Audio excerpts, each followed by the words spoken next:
All right, we move ahead to one of our favorites here on MMAfighting.com. A few weeks back, you may have caught him on the A-Side live chat. He was educating us in all things Sasquatch. It was pretty amazing. Let us check in with the number 8 welterweight contender in the world, Michael Chiesa, rocking just an outstanding mustache. How are you, man? Doing good. It's good to be here. I think I'm using the same cup I was on the A-Side. So it's kind of fun. What a coincidence. So we got that good juju going right off the bat. Yeah. So I'm starting to lose my mind here with quarantine life. Like, luckily I'm in the middle of a house renovation. So we have a lot of things keeping us busy. And obviously the MMA news cycle hasn't slowed down at all. But, how is quarantine life for you at this point? It's been okay. It's obviously it's starting to wear on me a little bit. Fortunately I get along with my fiance real well. So we've been spending a lot of time together. She's a real estate agent, so things haven't totally slowed down for her, but she's at home a lot with me as well. So, but it's kind of wearing on me. I'm ready to go back to normal life, and I think we all are. So that's obviously not out of the ordinary for anybody to feel that way. But we're getting house projects done around here. Actually, if it wasn't pissing rain today, I'd probably be out starting to build a new fence. That's kind of the direction I'm going. That's my next big project, I think. So, other than that, man, we're getting by. But yeah, I'm ready for some normal life. I bet. I know you're in Washington State right now. The governor's trying to phase things out step by step. But one thing that caught a lot of people's attention is about a week or so ago, a little over a week ago, you posted to your Instagram and you sort of just put your feelings out there about the fight game and where things are at right now. Like, you didn't put a timeline on anything, but you essentially said, I'm not fighting unless I can be at my absolute best, because the resources just aren't necessarily there for you to be at your absolute best. So you're going to wait it out until they are. Was there anything specific that inspired that post? Where a lot of people just hitting you up and like, when are you fighting again, man? Yeah, it sucks not having an answer. This is the first time in my whole career I don't have an answer to that question, where it's like, if I'm coming off an injury, it's like, well, I kind of know when I'm coming back. Or if it's like, oh, we're waiting for certain fights to happen. You always have a time frame. The tough thing for me, Mike, is this is usually this time of year, I'm in training camp. If you look back, 2017, I fought Kevin Lee at the end of June. 2018, I fought Pettis in July. 2019, I fought Diego Sanchez in July. So it's like, this is the time when I'm usually transitioning into a training camp, and it's not happening right now. And, fortunately for me, I'm able to get some training in still. I'm still working with Sam Cecilia. I'm still working with Rick Little. We're getting a few practices in a week, just because, we're in the process of building a big gym. So we kind of have like a secret location where we train. But other than that, my jiu-jitsu gyms are closed. The boxing gyms are closed. All the places I do all my strength conditioning, they're closed. And it's one of those things where I know that there's guys out there that they're making do with what they got and they're taking fights. And I respect that a lot. You know what I mean? I really do. Me, I don't have the headspace for that. I've gotten to a certain point at welterweight, again, getting back in the top 10, by doing things a certain way. And I'm not going to go into my next fight without having the same pieces in play that I did for my last 3 fights. I have a winning formula right now, and I don't want to get away from that and lose my spot and rush coming back. And it's not that I don't want to fight. I want to fight. Trust me. I just watched the Gilbert Burns fight get away from me, and that's the fight I really wanted. You know what I mean? But it's one of those things, man. Like, I don't have some of the resources that these guys do. You know what I mean? And I'm not going to take that chance. It's not just about losing my spot.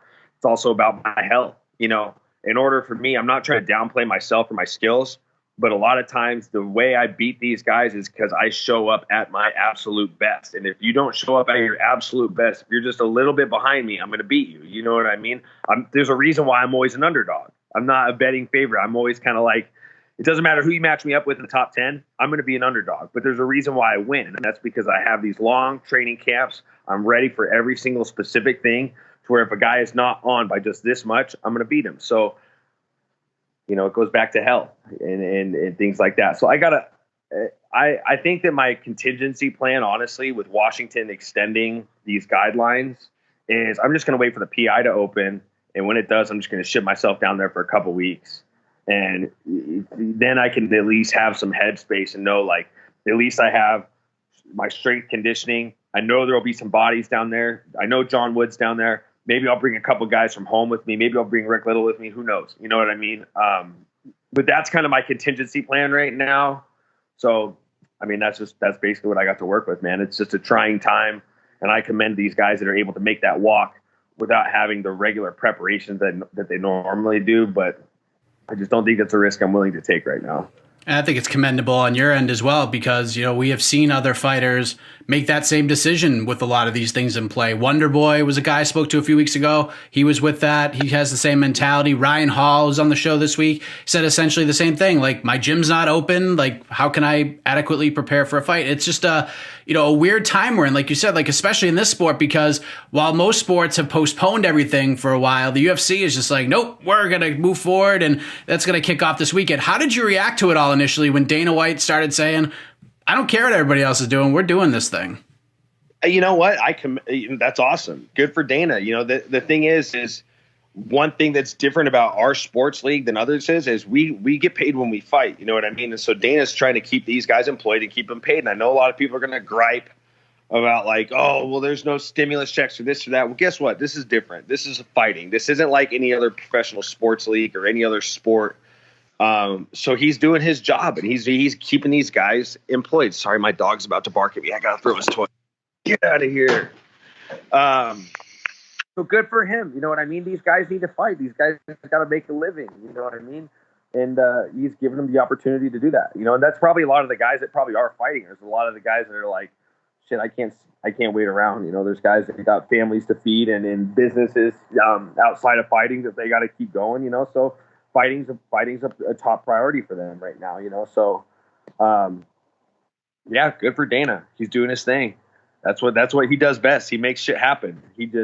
I think the biggest mistake that anybody in the world made is telling him he can't do something. I think that he get the fights going no matter what. I mean, I think he was highly motivated to be the first guy out front, and he wanted to be the guy to be the front runner for all the sports leagues. So I think he already had that in his mind already. But I think the fact that they started saying, no, you can't do this and you won't be able to. He's like, all right, screw you. Watch this. Now I'm gonna buy an island. Now I'm gonna do this. So I think that was a catalyst for a lot of the actions we've seen out of him in the last couple of months, and that's awesome. That's what makes Dana so great. You mentioned Gilbert Burns. He was on the show a couple weeks ago because that guy is an absolute madman. He would fight every 3 days if he could. But he mentioned that he did speak to you about possibly fighting, and you told him essentially, look, man, I want to fight you, but I can't train. I'm not fighting right now. And he could not have respected that anymore. And now it looks like he's going to fight Tyron Woodley on May 23rd. You sort of preface this, but is it a little tough sitting back and seeing a fight like that materialize when you could very well be in that discussion? Dude, it is. It is a tough thing, but I think that the fight can still be there once him and Woodley get done doing their thing. I think Gilbert Burns is going to become my greatest rival. You know what I mean? Because we speak regularly. We both have a certain amount of respect for each other.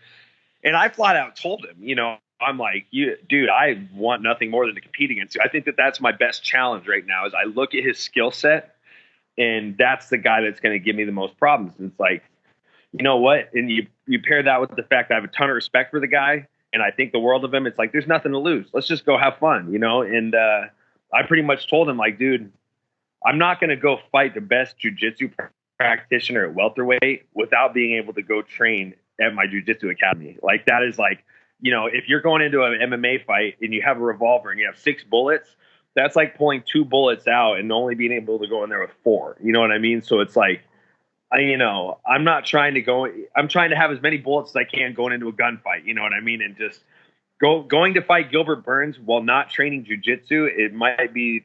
I mean, that's just stupid. So it's like that's kind of what I told him. Like, man, I can't. I want to fight you bad, but I just would be not. I'm not doing myself any favors if I can't train jiu-jitsu. You know what I mean? I'm not a black belt world champion like he is. I'm a blue belt technically. So it's like it's it is what it is, man. But I'm pulling for him against Tyron, and I think that no matter what, him and I are on a collision course. We're gonna fight someday. It's destined to be. You know what I mean? But until then, I just gotta sit back as a fan, and I'm hoping he wins, man.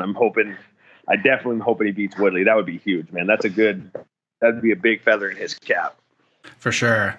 What's one thing I've noticed since I've come over to MMA fighting is that There are a lot of fans out there that follow the site, and their main purpose is just to hammer everybody that they can. Like, it doesn't matter who it is, they'll just hammer them. And there are some fighters who get it more than others, but Tyron Woodley may get it more than anybody I've ever seen. Like, this guy is a former champion. He's found success outside of the cage. He's a family man. Like, all the things you would like respect a fighter for, but for some reason he just gets crushed all the time. Like, why do you think that is?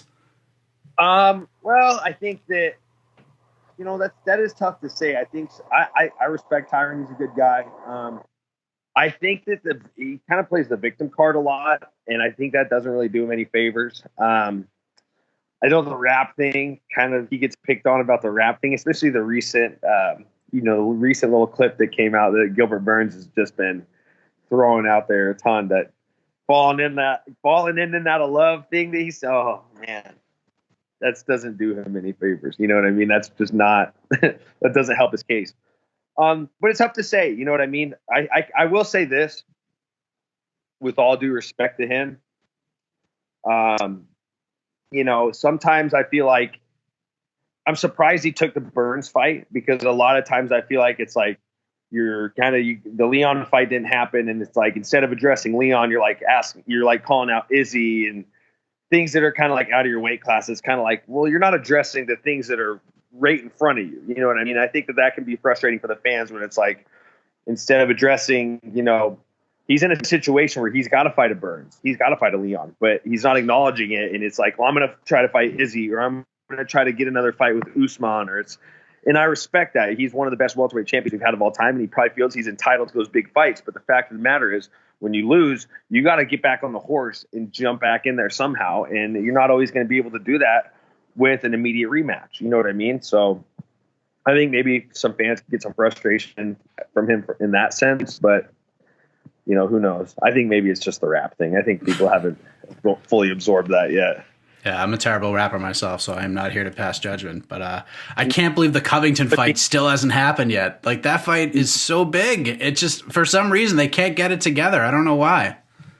That's the fight that needs to happen. And I have a little suspicion. I got a little something in my head that's kind of got me thinking. All of a sudden, we have no Usman Masvidal. To my understanding, from what I'm reading in the news, it sounds like the Usman Masvidal is not happening. And now all of a sudden they're talking about a Masvidal Conor McGregor fight. For some reason, that's in the last 3 days, that's kind of become a little bit of a rumor. So maybe they're going to do, in my little thing in my head is telling me that maybe it's going to be Covington versus Usman rematch. You know what I mean? Because why all of a sudden is Usman Masvidal not a real thing? Sorry, my dogs are more pestering than children. Yeah. They're serious. They are just like, the second I have to do anything that doesn't involve them, they're just all over my shit. There we go. But yeah, that's kind of like my little theories. I really think that now all of a sudden with it's sounding like there's going to be no Usman versus Masvidal. I think that they're going to do the immediate rematch with Covington, because why would they not do Woodley versus Covington first? That's a huge fight. No offense to Burns. Burns is my guy. That's my boy, but that Covington versus Woodley is a way bigger fight but I'm glad I went to Burns. I'd rather have it go to Burns. Good for him. Let him get the win. And let's start changing that top five. Let's start changing the landscape of the landscape of 15 through 6 is changing a lot. We could use some movement in the top 5, so yeah, go Burns. Yeah, that's 170 has just been so interesting for so long. So Burns could be a big part of the changing of the guard. But yeah, that is on May 23rd. Fight week is right now. UFC 249 coming up on Saturday. And considering what is going on in the world, this is a really good card. Like Cerrone and Pettis fighting on the prelims. Like, that's how good this card is. And I'm curious about your take on that fight, because you've shared the cage with Pettis before. He's coming off a couple of losses. He was submitted for the first time in his career in his last fight. And Donald Cerrone has just fought straight killers and never hesitates to say yes to anybody. And it's a rematch from 7 or so years ago. I'm sure Cerrone, even though he won't say it, got a little extra fire in his belly to try to get one back. But what do you think Cowboy has to do, in your opinion, to avoid what happened in their first fight? Don't go backwards. That's the biggest thing when you fight Anthony Pettis. And easier said than done. the one thing about Anthony that I underestimated is when you stand across from the guy, it's one thing to walk him down, but he has this, like, the way his stance is and the way he looks in front of you, he is just like, his body is locked in. He's really twitchy. He makes these really small movements that can draw you into, it's not even like they're fakes or feints. It's just, he's such a fast twitch striker that just the way his motion is and his stance, sometimes it can trigger you to attack, or sometimes it can trigger you to retreat, because you never know what the guy's going to do. He could run off the fence and freaking kick you. He might jump off the fence and Superman punch you. You never know what he's going to do. So the key for Cowboy, and I think one thing that he has going for him is I think bringing John Wood in was a great asset for this camp. I trained a lot with John Wood before I fought Pettis, and I had my success until I just ran out of steam. John Wood did a good job. He does a good job of getting fighters to put pressure on people. And so I think him working with John is going to help him with applying pressure. I think the Cowboy, whoever wins this fight, is going to be the guy that goes forward and doesn't retreat. You know what I mean? Because that's kind of the tale for both guys. I mean, if you look at both guys, if you were to get matched up with them and you're breaking down film, one thing that's always going to be at the top of the list is like, okay, get them on their heels. You know what I mean? So it's going to be whichever guy can get going forward first. I think that's going to be the guy that wins.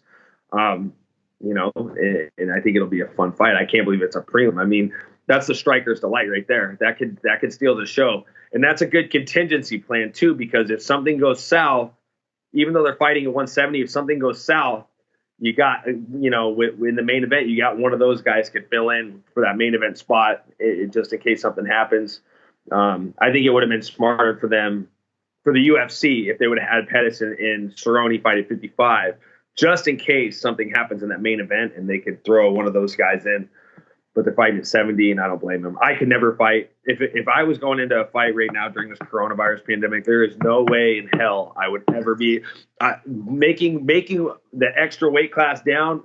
Would be a nightmare. So I don't blame them for fighting at 70. Yeah, there's a few of those fights. Brian Kelleher's fighting Hunter Azure at 145. Kelleher's like so fired up about that. The quarantine weight class is what he calls it. So I think you're going to see that a lot more over this next month or so. I know the UFC isn't too stoked on it. They're not big on and I don't blame them. You know what I mean? I know they're not too stoked on it. Not him per se. Not him. I'm not picking on Brian. I'm just saying they're not stoked on the weight classes. Yeah. Yeah, they're probably just sick of him being like, all right, fine, stop telling us you want to fight. We'll just put you on the card. You want to fight at 4? Right. Fine. 45 it is. Cejudo versus Cruz for the Bantamweight title. A good one. Love this fight, man. There was some trash talk back and forth on the conference call earlier this week. The big story here, as it's been for a few different fights for Cruz, it's the long layoff. It's been over 3 years since the Garbrandt fight. Ronda Rousey has fought since then. I think by the time this fight happens, Cowboy will have fought 12 or 13 times before Cruz walks to the cage since then. But as you've seen, Cruz comes through these layoffs and has been very successful. And Cejudo, meanwhile, has looked spectacular. Wins over DJ, TJ, Marlon Moraes' last 3. Very fascinating fight. Probably the storyline of the card, in my opinion. What say you? What do you think of that fight? Well, I mean, you kind of hit the nail on the head. If there's anybody that can come back off a long layoff and win, it's going to be Dominic Cruz. And one thing Dominic has that these guys don't is the way he moves and his footwork. And that can kind of draw, like if you watch how he fought TJ Dillashaw, his movement can draw guys into missing a lot of strikes. And he's one of the few guys in the UFC that can win off of defense. You don't really see that in mixed martial arts. You see that in boxing. You see guys in boxing win fights with defense, making guys miss and blocking and countering and things like that. I feel like Dominic's like the only guy, just off the top of my head, I can think of that wins fights off defense. So if he can do that, if he can get Cejudo missing and he can, do his bull versus matador type of stuff, he has a really legit chance to win this fight. You know what I mean? And if there's anybody who can do it, it's Dominic Cruz. I think that people lose sight of the fact that, it's unfortunate. He's probably been the most cursed guy. And I know he doesn't like to say curse because he's so mentally tough. He does not want sympathy from anybody. If you ever talk to the guy, he's like, what's the curse? It's just life challenged me to overcome these things. Like, he has such a strong mindset, and that's going to benefit him in this fight. he's just going against the Triple C, though. I mean, this is like one of the best, and I hate to, I mean, a lot of people would hate that I say this, but I mean, he really is one of the best combat sport athletes of all time. I might be biased because I'm a wrestler. But, you know, Dominic Cruz has a legit chance to win this fight. You know what I mean? And I think that it's going to play out. I think no matter what, it's going to go to a decision. You know, and that's risky business for Cejudo, in my opinion. I mean, that's, unless you can blow Dominic out like Cody Garbrandt did, it's going to be a really tough. It's tough to win a decision against Dominic, and you know, we'll see what happens. I mean, if Cejudo wants to win this fight, he has to make Dominic lead the dance. You make him lead the dance. You know what I mean? That's what one thing Cody did well. You make Dominic lead and you counter him. You know what I mean? If you can get Dominic to lead, you have a better chance of winning a fight. So we'll see how that one pans out, dude. That's going to be interesting. And then before we get to the main event, we all know how the main event's going to go. Pure violence. That's what we're getting. Violence from bell to bell. I don't think it goes past 2 rounds. Yeah, I have to say, being on that conference call earlier this week, you have Cruz and Cejudo going back and forth, just like jaw jacking at each other. And then you have Ferguson and Gaethje on the call. And these two were just so fired up. Like, there's no trash talk at all. They were just like, yeah, buddy. It was like almost like they were high-fiving each other on the phone.